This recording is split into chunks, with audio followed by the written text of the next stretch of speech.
Hello students, as you all know that we are completing chapter number 7 of class 11 math book, that is permutations and combinations. Okay, student, in the last part of the video, that is part 4, we had discussed about the factorial notation. Means what is the meaning of factorial n. So the meaning of factorial n was the product of first and natural number. Okay, so for any natural number we can write its factorial, and based upon the concept of factorial we have solved exercise 7.2. Okay, so today student, we will going to study the derivation of the formula NPR. NPR means the permutation of the objects. Okay, so we will study today derivation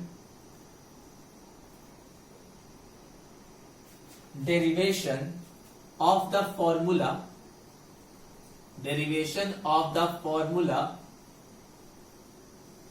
for NPR. ठीक है, and what is NPR student? NPR is meaning what is the meaning of NPR? Student, in the part 3 I told you about permutation. That was, permutation is the arrangement in definite order of all the objects taken some and all at a time. Okay, so that is represented by NPR, and we have discussed one formula that the number of permutation of n objects taking r at a time, where r is greater to 0 and less than or equal to n, is equal to the n into n minus 1 into n minus 2 and so on. We have discussed. Okay, so what is the formula of NPR? What we have to prove, student? We have to prove NPR is equal to factorial n upon factorial n minus r, where r is greater or equal to 0 and less or equal to n. Okay, this we have to derive. Okay, and what is the meaning of NPR? NPR means permutation of n objects taken r at a time. Permutation of n objects taken r at a time, where r can be some और all. ठीक है, r की value कहां से कहां तक है? 0 to n, मतलब कि r की वैल्यू 0 या 0 से बड़ी और या n से छोटी होगी. ठीक है, तो इसका ये मतलब होता है. पहली बात तो आपको इसका मतलब पता होना चाहिए. What is the meaning of NPR? So the meaning of NPR is permutation of n object taken r at a time. और r एक वैल्यू है, मतलब कि मान लो आपके पास 5 ऑब्जेक्ट होगा, तो 5 में से 3 लेना है, तो the value of n will be 5 and the value of r will B 3. ठीक है, so this we have to prove, and you should know the meaning of NPR, that is permutation of n objects taken r at a time when the objects don't repeat. Okay, so this is the formula of NPR we need to prove. So student, how we will prove it? I told you the number of permutation of n objects is nothing but equal to the ways of filling r places. Vacant places, मतलब इस n objects का जो number of permutations होगा वो किसके बराबर होगा? r vacant place को फिल करने में जो वेज होंगे उनके बराबर होगा. तो हमने पार्ट 3 में पढ़ा था student. If you have not watched part 3, please go and watch it. Okay, we have studied one formula student, that is NPR is equal to n into n minus 1 into n minus 2 into and so on into n minus r plus 1. This we have studied in the part 3. Okay, number of permutation of n objects taken r at a time when the objects don't repeat is equal to the number of ways of filling r vacant places, is equal to the number of ways of filling r vacant places. This we have derived in the part 3. If you want to understand, then go and watch part 3 of this chapter. Okay, now we need to prove this formula, students. So what I am going to do, see here the value of n decreases, here the value of n decreases. Okay, and n into n minus 1 and into n minus 2 into n minus r plus 1. Okay, so what I will do, student, now see n into n minus 1 into n minus 2, okay, and so on into n minus r plus 1. ठीक है. So what I am going to do student, I am multiplying something in the both numerator and the denominator, and what I will multiply n minus r into n minus r minus 1 into dot dot dot into 3 into 2 into 1. ये मैंने इसलिए किया student क्योंकि objects अगर n होंगे तो अगर मान लो 10 ऑब्जेक्ट्स है तो पहले 10 फिर 9 फिर 8 फिर 7 फिर 6 फिर 5, कहां तक जाएगा? मिनिमम 1 तक, 0 तक नहीं जाएगा, 1 तक जाएगा. तो n माइनस आर प्लस 1. अब देखो यहाँ पे जो नंबर ऑफ वेज थे एक के बाद एक कम होते जा रहे थे. स्टार्टिंग में n था, फिर n माइनस 1, n माइनस 2 और यहाँ तक कितने थे? n minus r plus 1. अगर इसके आगे आपको फिल करना होता तो कितने प्लेस होते? कितने तरह से फिल कर सकते हैं आप? n माइनस आर, उसके बाद n माइनस आर माइनस 1, मतलब कि फिर और घटते जा रहा है और ये घटेगा कहां तक? ये घटेगा 1 तक. तो क्या कर रहा हूं मैं, न्यूमरेटर और डिनोमिनेटर में यहां तक तो था ही, हमने ये मल्टीप्लाई किया है ना, तो सेम चीज हमने न्यूमरेटर और डिनोमिनेटर में मल्टीप्लाई कर दिया. ठीक है. And so on into 3 into 2 into 1, मतलब कि नंबर ऑफ वेज कम होते जा रहे हैं and the final position it will be 1 only. ठीक है, इट विल बी 1 ओनली. यहां तक तो था ही फॉर्मूले में. अब क्या किया मैंने, हमने एक पैटर्न देखा, पैटर्न में देख रहे थे हम लोग कि हर दूसरे स्टेप को फिल करने के लिए नंबर ऑफ वेज कम होते जा रहे थे. पहले n था, then n minus 1, then n minus 2, उसके बाद r वाले प्लेस को फिल करने के लिए n माइनस r प्लस 1, उसके बाद वाले प्लेस अगर होता अगर तो क्या होता? n माइनस r, देन फिर उससे एक कम n माइनस आर माइनस 1, मतलब कि ये रिड्यूस हो रहा है. It is written in the descending order. तो ऐसे ही ऐसे होगा और लास्ट में कहां तक जाएगा? 1 तक. तो हमने क्या किया, ये वाला पार्ट यहां से लेकर यहां तक ऊपर नीचे मल्टीप्लाई कर दिया. ठीक है. अब आप ध्यान से देखो, ये देखो n into n minus 1 into n minus 2 कहां तक जा रहा है? 1. और देखो इन सभी के बीच में मल्टीप्लाई का साइन है. इसका मतलब ये क्या शो कर रहा है? ये शो कर रहा है product of first n natural number. ये क्या शो कर रहा है? Product of first n natural number. देखो 1 से स्टार्ट है. मान लो n नेचुरल नंबर होते हैं आपके पास, मान लो n की वैल्यू 10 होती, तो फैक्टोरियल n क्या होता है? फैक्टोरियल n होता है product of first n natural number. तो ऐसे ही मान लो अगर फैक्टोरियल 10 लिखा होता है तो उसका मतलब क्या होता है? Product of first 10 natural number. Similarly अगर फैक्टोरियल 9 लिखा होता है तो product of first 9 natural number. तो ये देखो, ये 1 से स्टार्ट हो रहा है और कहां तक जा रहा है? n तक. तो इस सबके जगह हम लोग क्या ले सकते हैं? फैक्टोरियल n, क्योंकि ये क्या रिप्रेजेंट कर रहा है? Product of first n natural number. और product of first n natural number क्या होगा? 1 से स्टार्ट होगा और कहां तक जाएगा? n तक. देखो 1 से स्टार्ट हुआ और कहां तक गया है? n तक. ये डिसेंडिंग ऑर्डर में लिखा हुआ है, लेकिन आप उसको असेंडिंग चाहे डिसेंडिंग दोनों ऑर्डर में पढ़ सकते हो, क्योंकि फैक्टोरियल n को आप 1 into 3 into 3 and so on n तक लिख सकते हो, या इसको ऐसे भी लिख सकते हो n into n minus 1 into dot dot dot 1 2 into 1, ऐसे भी लिख सकते हो. तो चाहे असेंडिंग में लिखो चाहे डिसेंडिंग में लिखो, मतलब वही है. अगर मैं फैक्टोरियल 5 लिखता हूं तो फैक्टोरियल 5 को मैं 1 इंटू 2 इंटू 3 इंटू 4 इंटू 5 भी लिख सकता हूं, और इसको 5 इंटू 4 इंटू 3 इंटू 2 इंटू 1 लिख सकता हूं. ठीक है.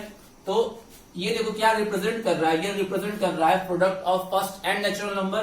तो product of n natural number can be represented by factorial n. Similarly ये देखो, ये 1 से स्टार्ट हो रहा है और कहां तक जा रहा है? n माइनस 1 तक. और इन सभी के बीच में भी कौन सा साइन है? मल्टीप्लाई का साइन है. सो ये शो कर रहा है product of first n minus r natural number. ये क्या शो कर रहा है? Product of first n minus r natural number. So in place of denominator I can write n minus r factorial. Now it is proved. So this is the formula of NPR. NPR मतलब the number of permutation of n object taken r at a time will be equal to factorial n upon factorial n minus r, where r will be greater or equal to 0 and lesser equal to 3 n. ठीक है. The value of r is lies between 0 to n. It can be 0 also, it can be n also.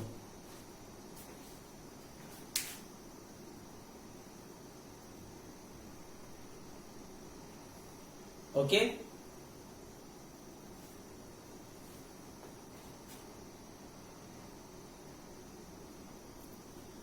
और एक चीज याद रखना, इसमें कोई भी ऑब्जेक्ट्स रिपीट नहीं कर रहा है। When the objects don't repeat, when the objects don't repeat, यहाँ पे एक चीज ध्यान देने वाली बात है, क्योंकि ये जो फॉर्मूला आता है ये कब आता है, जब ऑब्जेक्ट्स रिपीट नहीं कर रहे होते, रिपीटिशन इज नॉट अलाउड, उस केस में ये फॉर्मूला बनता है और इसी का यूज करके हमने ये फॉर्मूला जनरेट किया है। ठीक है, तो इन दोनों फॉर्मूले में जो मोर कन्वीनियंट फॉर्मूला है वो ये फॉर्मूला है। ठीक है, ये भी फॉर्मूला सही है, लेकिन this formula is more convenient.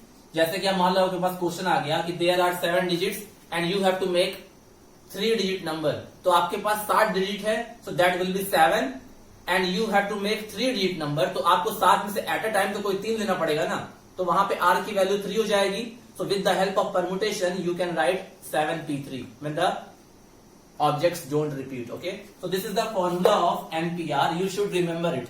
ठीक है, the formula of NPR is equal to factorial n upon factorial n minus r। ठीक है,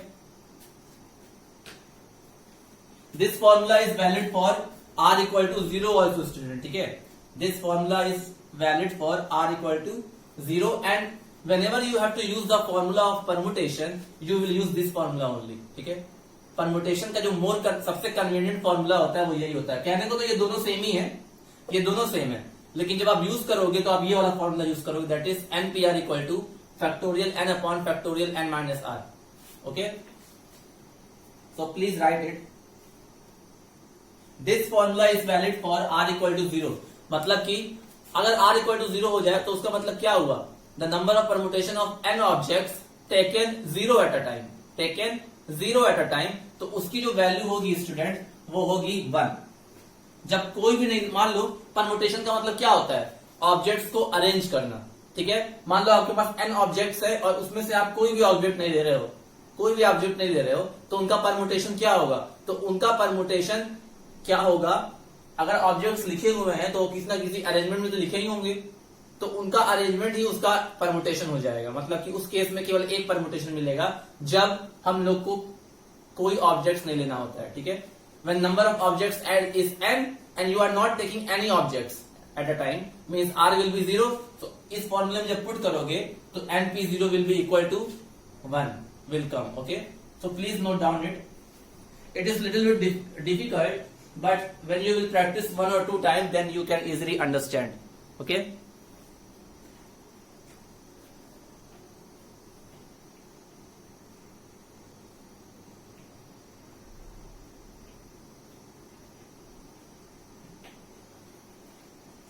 again I am going to repeat the meaning of NPR is the permutation of n objects taken r at a time। मतलब कि n objects हैं, उसमें से आप r object को एक टाइम पे ले रहे हो, तो आप ऐसा भी तो हो सकता है कि कोई ऑब्जेक्ट ना लो, तो जब कोई ऑब्जेक्ट ना लोगी उसके में से, तो उस केस में r will be equal to 0। तो इस फॉर्मूले में पुट करोगे तो देखते हैं क्या आता है। ठीक है, now see, I hope you have noted down all the things। Okay, if you don't know the derivation of NPR na, so it does not matter, but you should know but how it comes। Okay, how it comes।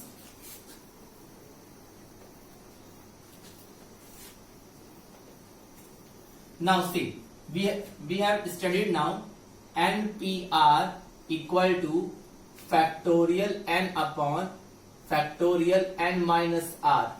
ठीक है, suppose student when r equal to 0, when r equal to 0, so what we will get NP0। ठीक है, and put the value of r in this formula, so factorial n upon factorial n minus 0 it will come, so NP0 will be equal to factorial n upon factorial n। So in this case the value will come 1, the value will come 1। So it means that the number of permutation of n objects taken 0 at a time, its value will be equal to 1। ठीक है, so NP0 is also 1। इसका मतलब हुआ कि हम लोगों को हमने कोई ऑब्जेक्ट नहीं लिया, means the meaning of this is that the number of permutations, the number of permutations of n objects taken zero at a time. Zero eight a time मतलब कि कोई ऑब्जेक्ट आपने लिया ही नहीं, तो जब कोई ऑब्जेक्ट नहीं लिया तो उन ऑब्जेक्ट्स को का परमुटेशन क्या होगा? परमुटेशन मतलब उन ऑब्जेक्ट्स को कैसे अरेंज करेंगे, तो जो ऑब्जेक्ट जैसे लिखे हुए थे वैसे ही उनको लिख देंगे, वही उनका क्या हो जाएगा? परमुटेशन। तो अगर कोई ऑब्जेक्ट, 5 ऑब्जेक्ट्स हैं आपके पास, 5 ऑब्जेक्ट्स हैं, इनको आपको अरेंज करना है और आपने पांचों में से कोई भी नहीं लिया एट अ टाइम, तो जब कोई भी नहीं लिया तो जैसा क्वेश्चन था वैसे ही आपने लिख भी दिया उसको, तो इसकी मदद से आपको कितना परमुटेशन मिला? एक ही तो मिला, क्योंकि परमुटेशन में हर एक अरेंजमेंट एक परमुटेशन कहलाता है। तो जैसा क्वेश्चन था वैसे ही आपने छोड़ दिया, तब भी तो आपको एक अरेंजमेंट मिलेगा ही ना। जैसे क्लास है, क्लास में मैंने कहा बच्चे बैठ जाओ अपने हिसाब से, तो वो भी तो एक अरेंजमेंट ही है, क्योंकि मैंने किसी को सेलेक्ट किया ही नहीं, किसी को मैंने अरेंज किया ही नहीं। तो जब आप कोई भी ऑब्जेक्ट एट अ टाइम नहीं लेते हो, उस केस में नंबर ऑफ परमुटेशन हमेशा 1 होगा। ठीक है, so when r equal to 0 the number of permutation is 1. ठीक है, the number of permutation of n objects taken 0 at a time is 1. So please note down it. जब कोई objects नहीं लोगे n में से तो उनका परमुटेशन हमेशा 1 आएगा, जैसे कि 5p0, 6p0, 7p0। ठीक है, please note it down.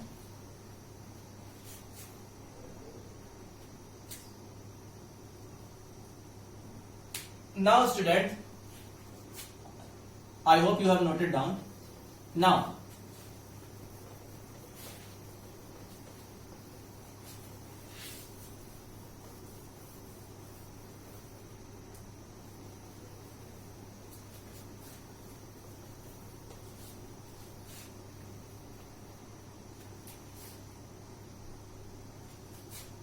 if r equal to n student, if r equal to n, so the formula was npr equal to factorial n upon factorial n minus r. So put the value of r, in this formula, so we will get npn. ठीक है, so here will be factorial n and n minus n. ठीक है, factorial. ठीक है, so it will come npn will be equal to factorial n upon factorial 0. The value of factorial 0 student is also equal to 1. Factorial 1 की value भी 1 ही होती है and factorial 0 की value भी 1 ही होती है। ठीक है, so when you will put the value of factorial 0 in this formula, we will get npn equal to factorial n upon 1. So npn will be equal to factorial n. So इसका मतलब क्या हुआ? Number of permutations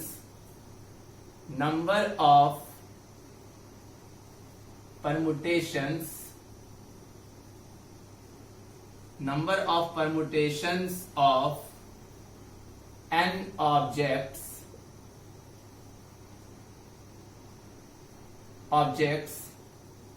taken all at a time and objects don't repeat. जितने भी चीजें हम लोग पढ़ रहे हैं अभी हम लोग, उसमें objects don't repeat नहीं कर रहे, don't repeat is equal to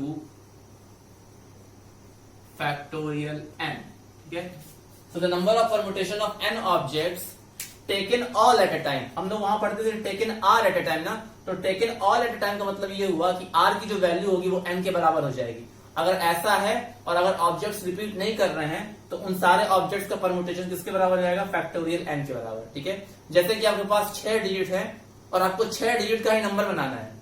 you have 6 digits and you have to make 6 digit number when the objects don't repeat. अब देखो ध्यान से, 6 डिजिट है और 6 डिजिट लेना है और 6 डिजिट है और 6 डिजिट का नंबर बनाना है, तो इसका मतलब ये हुआ you have n objects and you are taking all at a time and the objects don't repeat, so its value will be equal to factorial 6. ठीक है, जैसे ये फॉर्मूला है। ठीक है, इतना याद रखना, जितने भी केसेस पढ़ रहे हैं स्टूडेंट हम लोग, उसमें ऑब्जेक्ट्स रिपीट नहीं कर रहे हैं, ठीक है। एंड ये सब हम लोग थ्योरम नंबर 1 में पढ़ रहे थे। थ्योरम नंबर 1 क्या था? The number of permutation of n objects taken r at a time when the objects don't repeat is equal to factorial n upon factorial n minus r। और उसी case में r की value जब 0 put किए, इसका मतलब ये था कि n ऑब्जेक्ट में से कोई भी ऑब्जेक्ट को हम लोग नहीं ले रहे हैं, और r की वैल्यू जब n के बराबर होगी तो यानी कि सारे ऑब्जेक्ट्स को एक साथ ले रहे हैं, ठीक है।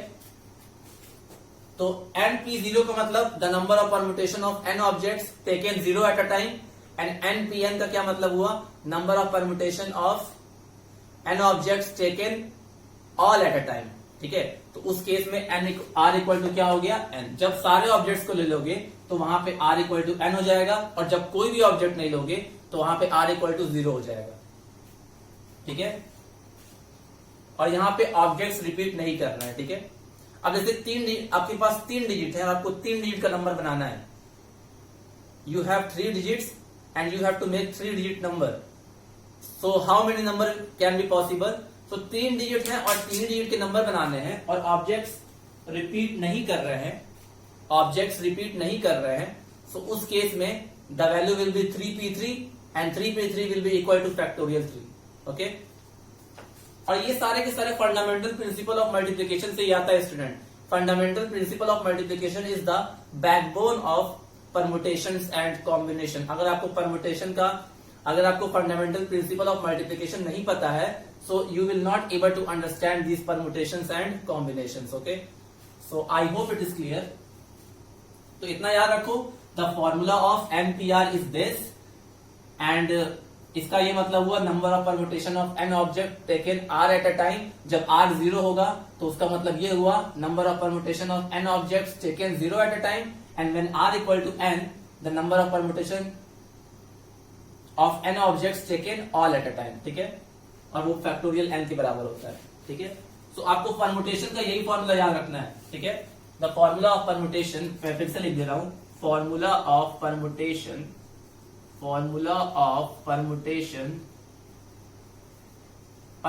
means arrangement of objects, is NPR equal to factorial n upon factorial n minus r, where r is greater or equal to 0 and less or equal to n. You should remember this formula, ठीक है। इसी फॉर्मूले में r की value change कर करके हम लोग नंबर ऑफ ऑब्जेक्ट्स का परम्यूटेशन निकाल सकते हैं, ठीक है। जब r 0 होगा तो मतलब कि उन सारे ऑब्जेक्ट में से कोई भी ऑब्जेक्ट को नहीं ले रहे हैं हम लोग, और अगर r की वैल्यू n के बराबर होगी तो सारे ऑब्जेक्ट में से सारे को एट अ टाइम ले रहे हैं हम लोग, ठीक है।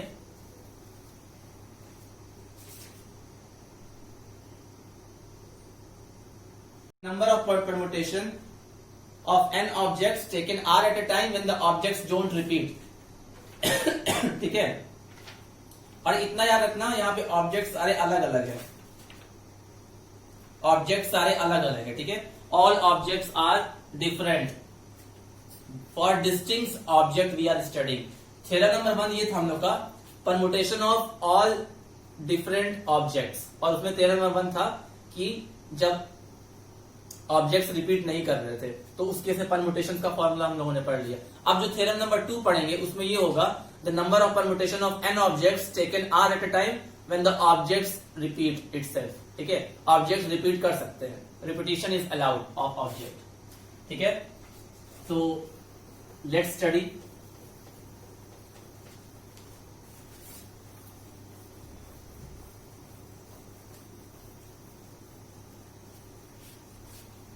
ये देखो, हम लोगों ने अभी तक क्या पढ़ लिया student? What we have studied now, permutations of, हम लोगों ने क्या क्या पढ़ा है? परम्यूटेशंस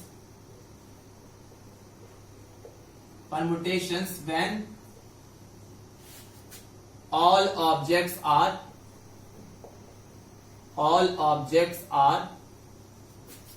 distinct means different, ठीक है। और इसमें थ्योरम नंबर 1 पढ़ा था हम लोगों ने कि permutation of n object taken r at a time when objects don't repeat. इसमें इसी पार्ट में जब ऑब्जेक्ट्स अलग अलग थे, मतलब डिस्टिंक्ट थे, तो उसमें थ्योरम नंबर 1 पढ़ा है जो अभी तक पढ़ रहे थे कि number of permutation of n objects taken r at a time when the objects don't repeat. अब इसी में थ्योरम नंबर 2 पढ़ेंगे when the objects repeat. Okay, याद रखना। और ये चीज जो मैंने स्टार्ट की थी, ये पार्ट नंबर 3 से स्टार्ट की थी। ठीक है, पार्ट नंबर 3 में मैंने बताया था permutation when all the objects are distinct, उसमें थ्योरम नंबर 1 पढ़ा था। थ्योरम नंबर 1 पढ़ने के बाद हम लोगों ने फैक्टोरियल पढ़ा है। फैक्टोरियल के बाद हमने एनपीआर का फॉर्मूला डिराइव किया है। ठीक है, थ्योरम नंबर 1 का यूज करके। और अब पढ़ रहे हैं थ्योरम नंबर 2 इस केस में, that is permutation when all the objects are distinct. ठीक है, तो इसमें थ्योरम नंबर जो 2 है हमारा, वो क्या है? थ्योरम नंबर 2 क्या है?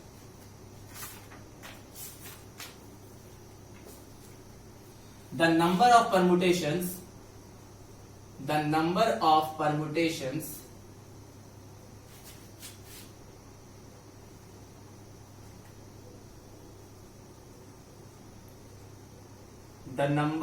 permutations of n objects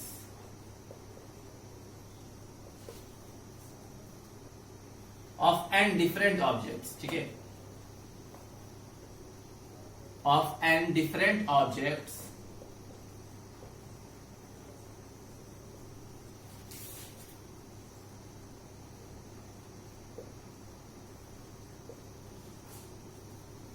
taken r at a time when repetition is allowed, when repetition is allowed. Repetition is allowed means object repeat itself. Okay, is theorem number 2 क्या है? is n to power r, n to power r, ठीक है, ये formula है। मतलब ये theorem number 2 है, that is कि the number of permutations of n different objects taken r at a time when repetition is allowed is n to power r। मतलब कि अगर n ऑब्जेक्ट्स है और उनमें से आप r ऑब्जेक्ट्स को एट अ टाइम ले रहे हो, तो उन सभी ऑब्जेक्ट्स का जो नंबर ऑफ परमुटेशन होगा वो n टू पावर r के बराबर होगा। ठीक है, अब ये हम लोग पढ़ रहे हैं, हम लोग अभी तक 2 थ्योरम पढ़ा है। पहला केस हम लोग ने पढ़ा है, केस आप 2 पढ़ोगे कि जब ऑब्जेक्ट्स डिस्टिंक्ट होंगे और जब ऑब्जेक्ट डिस्टिंक्ट नहीं होंगे। तो हम लोग अभी पढ़ रहे हैं when the objects are distinct, मतलब कि सारे जो ऑब्जेक्ट्स है वो अलग अलग है। ठीक है, उसमें थ्योरम नंबर 1 पढ़ा था कि number of permutation of n objects taken r at a time when the objects don't repeat. और थ्योरम नंबर 2 है number of permutation of n objects taken r at a time when the objects repeat is n to power r। ये prove करना है। ठीक है, मान लो आपके पास कितने हैं? n ऑब्जेक्ट्स है। ठीक है, n ऑब्जेक्ट्स है और you have to take, wait a minute, n objects, ठीक है, एंड यू हैव टू, ये लिखना नहीं है, you have to take r at a time, r at a time. अब इसको मैं समझाता हूं। मान लो आपके पास 5 ऑब्जेक्ट हैं, 5 ऑब्जेक्ट है and you have to take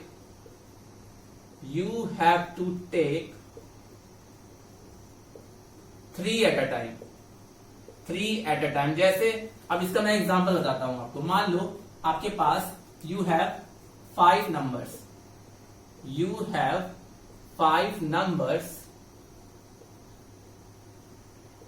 such as 1 2 3 4 5, ठीक है, and at a time you have to take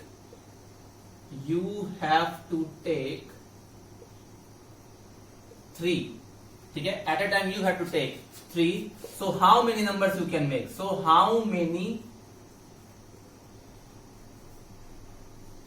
3 digits number, how many numbers you can make, ठीक है, how many numbers you can make, how many numbers you can make, ठीक है।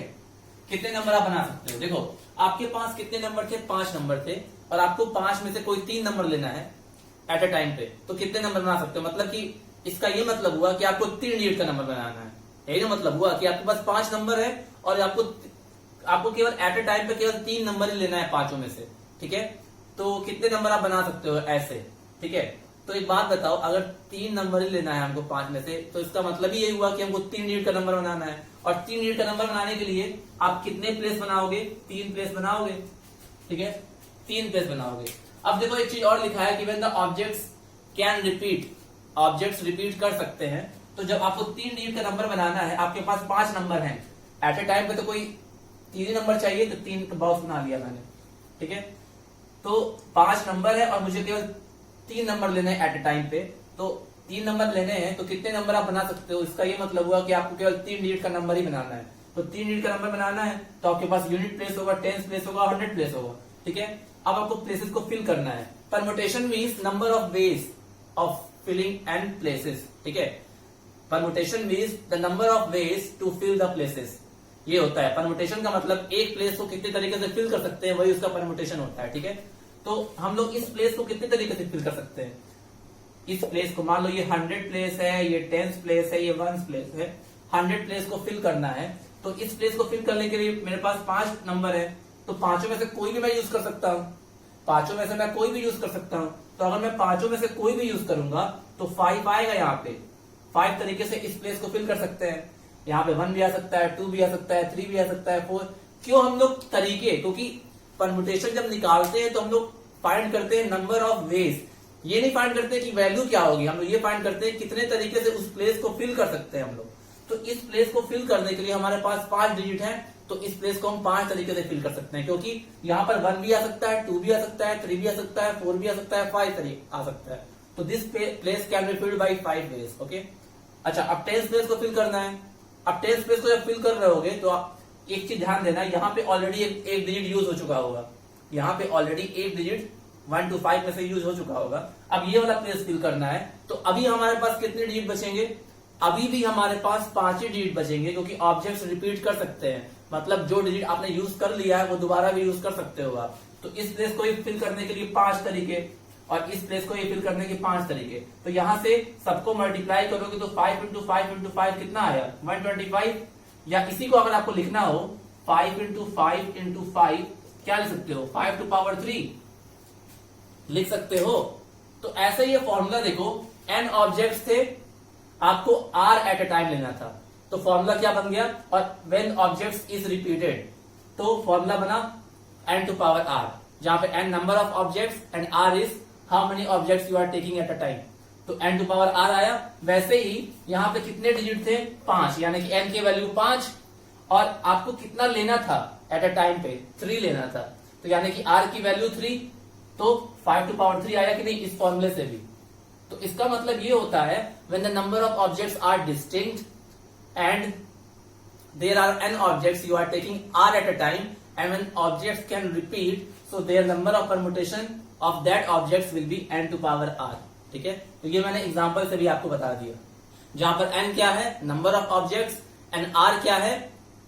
The objects you are taking at a time.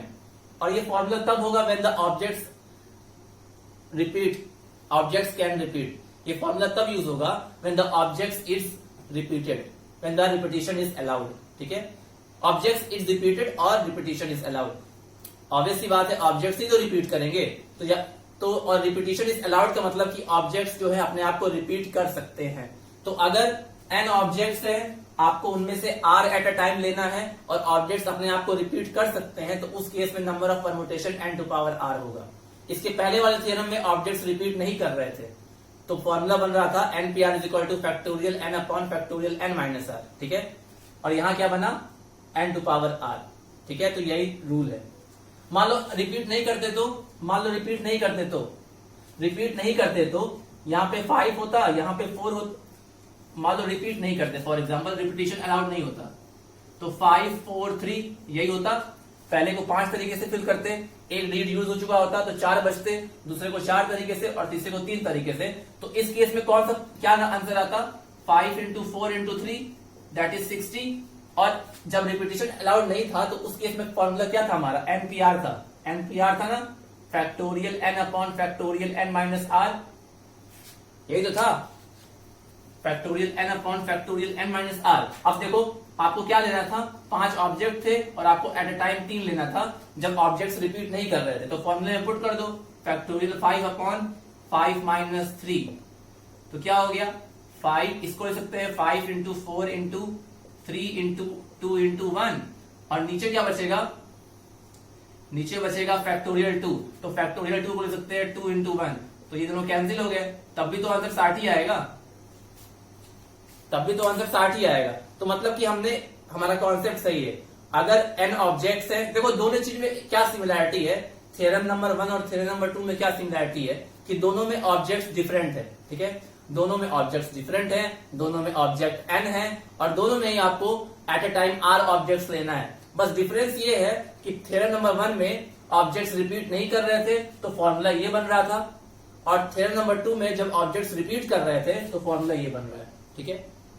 When the objects does not repeat, then the number of permutation of n objects will be NPR is equal to factorial n upon factorial n minus r, and when the objects repeat, then number of permutation of n objects will be n to power r, when we are taking r objects at a time, ठीक है। तो this is the theorem number 2 student. I hope it is clear to you. अगर clear नहीं है तो book को एक बार फिर से देखना, समझ में आ जाएगा। और ये जो मैंने लिखा है ये चीज, ये मैंने एक्सप्लेन किया इस फॉर्मूले को, 5 ऑब्जेक्ट थे, आपने r को एट अ टाइम लिया, ऐसे ही 5 डिजिट थे, एट अ टाइम आपको 3 लेना था, तो 5 यहाँ पे 5 क्या हो गया n की वैल्यू, यहाँ पे 3 क्या हो गया r की वैल्यू, तो फॉर्मूला बनेगा n टू पावर r, यानी कि 5 टू पावर 3 125, ठीक है। तो this is the theorem number 2, तो आपको याद रखना है, ठीक है, आपको ये सारी चीजें स्टूडेंट याद रखनी है।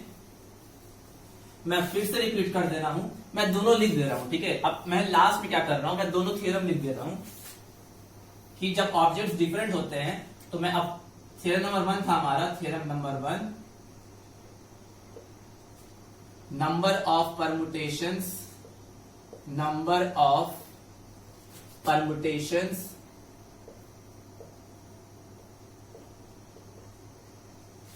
of n objects taken r at a time, taken r at a time when objects don't repeat is NPR, ठीक है, is NPR, ठीक है। and NPR you know, NPR equal to factorial n upon factorial n minus r, and theorem number 2 was there, it is 1, it is theorem number 1, and what is theorem number 2 we have studied, the number of permutations, the number of permutations of n objects taken r at a time when repetition of objects is allowed, repetitions of objects is allowed is n to power r। ये दो formula पढ़ा हम लोगों ने, ठीक है। Permutation जब सारे ऑब्जेक्ट डिस्टिंक्ट हो, तो थ्योरम नंबर 1 था, the permutation of n objects taken r at a time when objects don't repeat is NPR, and NPR is equal to factorial n upon factorial n minus 1। ये तब है जब objects repeat नहीं करेंगे और object distinct है, object distinct दोनों में है, इसी के अंदर ये दोनों थ्योरम है। हम लोग पढ़ रहे हैं जब ऑब्जेक्ट डिस्टिंक्ट हो, पहला केस जब ऑब्जेक्ट रिपीट नहीं कर रहे हैं और दूसरा केस जब ऑब्जेक्ट रिपीट कर रहे हैं। जब रिपीट नहीं करेंगे तो NPR will be equal to factorial n upon factorial n minus r, और जब रिपीट करेंगे तो the number of permutation will be n to power r। ठीक है, ये दोनों फॉर्मूला नंबर ऑफ परमुटेशन निकालने के लिए है। अब मैं फिर से बता दे रहा हूं, permutation is the arrangement of objects in a definite order, और परमुटेशन का मतलब होता है number of ways of filling r vacant places. ठीक है, number of ways of filling r vacant places. और ये सारी चीजें मैंने student part 3, part 4 and part 5 में बताई हैं। तो if you want to understand all the concept clearly, please go through the previous parts of this chapter. Okay, so for today it's enough. In the next part of the video we will find out the permutation of objects when the objects are not distinct. Object जब distinct नहीं होंगे उस case में क्या permutation होगा, उसमें भी 2 theorem है। उसके बाद हम लोग एक्सरसाइज 7.3 करेंगे। Okay, so please student watch all the parts and understand it clearly. Okay, so till then students have a nice day, take care, thank you.